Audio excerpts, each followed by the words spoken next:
TFC spiritual ప్రేక్షకులకు స్వాగతం. ఓం హ్రీంకారాసనగర్భితా నలసికాం సౌహక్లీం కళాం బిభ్రదీం సౌవర్ణాంబరధారిణీం వరసుధాధౌతాం త్రినేత్రోజ్వలాం వందే పుస్తకపాశమంకుశధరాం స్రగ్భూషితాముజ్వలాం త్వాం గౌరీం త్రిపురాం పరాత్ప్రకళాం శ్రీచక్రసంచారిణీం. శ్రీగురుభ్యో నమః. బెజవాడ కనకదుర్గాదేవ్యై నమః. శ్రీ దుర్గామల్లేశ్వరాభ్యాం నమః. ఈ వారం మనం గ్రహస్థితులు ఎక్కడెక్కడ ఏ రాశుల్లో ఉన్నాయో చూద్దాం. మనకి ఈ రాహువు కుంభరాశిలో, శని మీనరాశిలో, సింహంలో కేతువు యథాతథంగా ఉన్నారు. గురు శుక్రులు ఇద్దరూ కలిసి మనకి ఈ కర్కాటక రాశిలో ఉన్నారు. అలాగే రవి, కుజ, బుధ గ్రహాలు మిథున రాశిలో ఉన్నారు. ఈ విధంగా ఉన్నటువంటి ఈ యొక్క రాశులు అన్నీ కూడా, గ్రహాలన్నీ కూడా ద్వాదశ రాశుల వారికి ఒక్కొక్క రాశి వారిగా ఏ ఫలితాలు ఇస్తాయో చూద్దాం.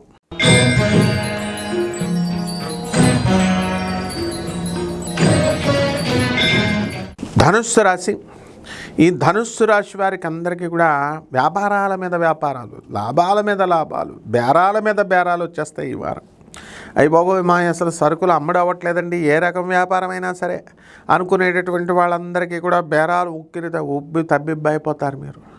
మీరు చేసేటటువంటి వ్యాపారాల లాభాలను చూసి మీకు ఇతరులకి నరకోశ నరదృష్టి పెట్టేస్తారు మీకు.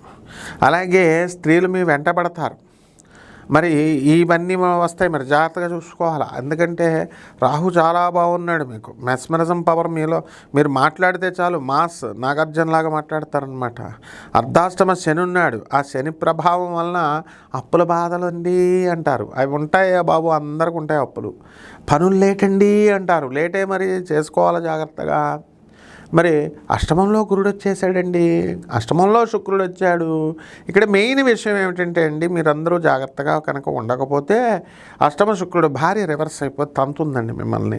అత్తగారు కూడా చాలా కోపం అవుతుంది. మీకు ఇవ్వాల్సినటువంటి మా కోఆపరేషన్ అనేటటువంటి తగ్గుతుంది. ఆవిడ వల్ల మీకు ప్రాబ్లమ్స్ కూడా వస్తాయి.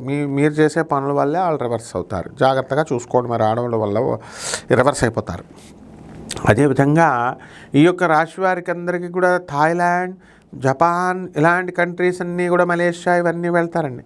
వ్యాపారాల దగ్గరికి వచ్చేసరికి మెడికల్ రిప్రజెంటేటివ్స్ లాగా మెడికల్ పౌడర్లు అవి ఉంటాయి చూసారా, అలాంటివన్నీ కూడా ఫార్మాస్యూటికల్ ఇండస్ట్రీస్, ఆ పౌడర్స్ ఈ అమ్మి చైనాకి, నేపాల్కి ఎక్స్పోర్ట్ చేస్తారు, బాగా సంపాదిస్తారు. పరిహారాలు ఏం చేసుకోవాలంటే అండి, మీరందరూ కూడా మరి ఈ యొక్క శుక్ర జపం చేసుకోండి, శుక్ర స్తోత్రాలు చదవండి.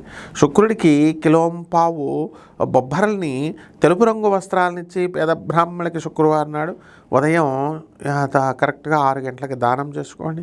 దశ మహావిద్యల్లో ఒకటైనటువంటి మహాకాళి అమ్మవారి యొక్క మంత్రజపాన్ని జపం చేసుకోవడం ద్వారా బ్రహ్మాండంగా ఉంటుంది. అండ్ మృత్యుపంచకం ఉంది, జాగ్రత్తగా ఉండండి. ఇవన్నీ కూడా చాలా చక్కగా మీరు శివుడికి అభిషేకాలు చేసుకోవడం, శుభనామస్మరణ వల్ల మృత్యుపంచక దోషం కూడా పోతుంది. శుభమస్తు.